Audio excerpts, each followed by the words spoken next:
Moi, c'est Olivier Gouard et je suis responsable maintenance de la ligne de laquage. Donc le rôle du département maintenance, c'est de maintenir les lignes dans un état de production, de pouvoir les améliorer également, de façon à produire avec la qualité nécessaire et en sécurité. On a une partie de personnes qui travaillent sur la ligne de Galva, une partie sur la ligne de laquage. On a une personne qui est au service généraux, une personne qui s'occupe des énergies. Et on a 6 électriciens qui sont en 5-8 qui sont postés et tout le temps présents sur la ligne et qui travaillent sur tout le site. On a environ 18 personnes en maintenance sur le site. Donc, je m'appelle Magali Kissamberger, j'ai 20 ans et je suis technicienne de maintenance mécanique à la ligne de laquage depuis 3 ans. La ligne de laquage a été créée en 1991. Elle est composée de dérouleuses qui permettent d'enchaîner les bobines l'une après l'autre. On a les deux dérouleuses qui sont derrière moi, servent à dérouler la bande. Elles rentrent en survitesse quand l'accumulateur est plein, pour éviter qu'il se vide. Il faut savoir que la ligne de laquage est faite en fonction du sens de passage de la bande. On a donc l'entrée qui est directement à côté de la sortie. Donc l'enrouleuse qui se trouve juste ici nous sert à enrouler les bobines. Il faut savoir qu'on enroule maximum 10 tonnes et que les bobines qui sont enroulées sont ensuite emballées à la logistique et directement envoyées chez le client. Donc on peut voir derrière les différentes applications des produits laqués, principalement pour le bâtiment, comme des portes de garage, des panneaux sandwich ou des profilés avec différents profils suivant la demande du client. Et également, on a une petite production qui part pour l'industrie, comme des armoires industrielles par exemple.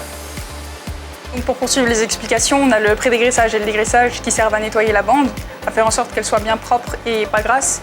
On a le traitement de surface qui sert à augmenter l'adhérence de la peinture sur la bande. Sans ça, la peinture ne tiendrait pas sur la bande. Et on a donc les 3 machines de peinture, la primaire et la finition A et la finition B qui est à l'étage et qu'on ne voit pas actuellement, qui servent à appliquer selon le carnet de commande. On a 3 machines qui nous servent à appliquer différentes peintures, donc que ce soit des peintures spécifiques comme du grainé ou du vernis, ou même des choses plus classiques, c'est selon la demande du client. La commande varie et donc le processus de laquage aussi. Les accumulateurs verticaux qui sont juste là-bas nous servent à tourner toujours à la même vitesse pour éviter que la bande reste trop longtemps dans les étuves.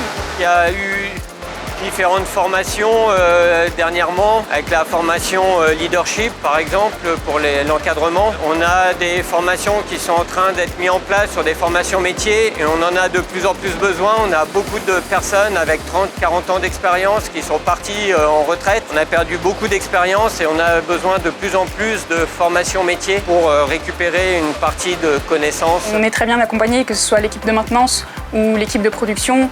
On nous montre les choses et on nous apporte des connaissances. Donc que ce soit sur le plan professionnel ou même privé, j'ai beaucoup grandi avec NLMK Strasbourg. Donc, il y a une très bonne ambiance au niveau de la ligne de laquage entre la maintenance, la production, les différents services. Tout le monde travaille ensemble pour avancer, pour régler les problèmes ensemble. Il y a une très bonne entente au sein de NLMK entre les différents services, donc que ce soit services généraux ou énergie ou juste services galvanisation.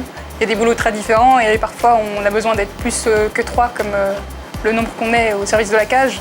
Donc on sait qu'on peut compter sur des jeunes collègues de NLMK et aussi les sous-traitants. Ça peut être important. En Russie, ils ont des lignes de laquage, par exemple. Ils ont des lignes de galvanisation. Ils ont peut-être eu des problèmes qu'ils ont résolus que nous, on n'arrive pas à résoudre ou inversement. Et du coup, d'avoir de l'interaction, ça peut permettre d'améliorer les lignes, que ce soit en Russie ou que ce soit ici. J'ai fait un DUT génie industriel et maintenance pendant 2 ans. Puis j'ai enchaîné sur la licence professionnelle contrôle industriel et maintenance d'installation. Donc ce que je suis en train de faire cette année. Ça fait donc 3 ans que je suis à la ligne de laquage et que j'exerce donc le travail d'une technicienne. Et l'année prochaine, le but, ça va être de passer à la galvanisation et de faire donc une école d'ingénieur encore une fois sur 3 ans.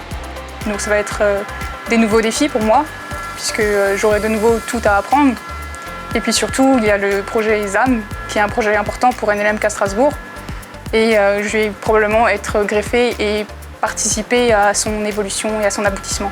Donc, le but, dans un premier temps, c'est d'agrandir le carnet de commandes et répondre à une demande plus grande de clients. L'enjeu, c'est bien sûr du coup de l'installation d'un nouveau creuset à part et d'un système de permutation entre les deux produits, donc le zinc et le zinc magnésium. Et il y aura bien sûr tout un process à changer et à améliorer.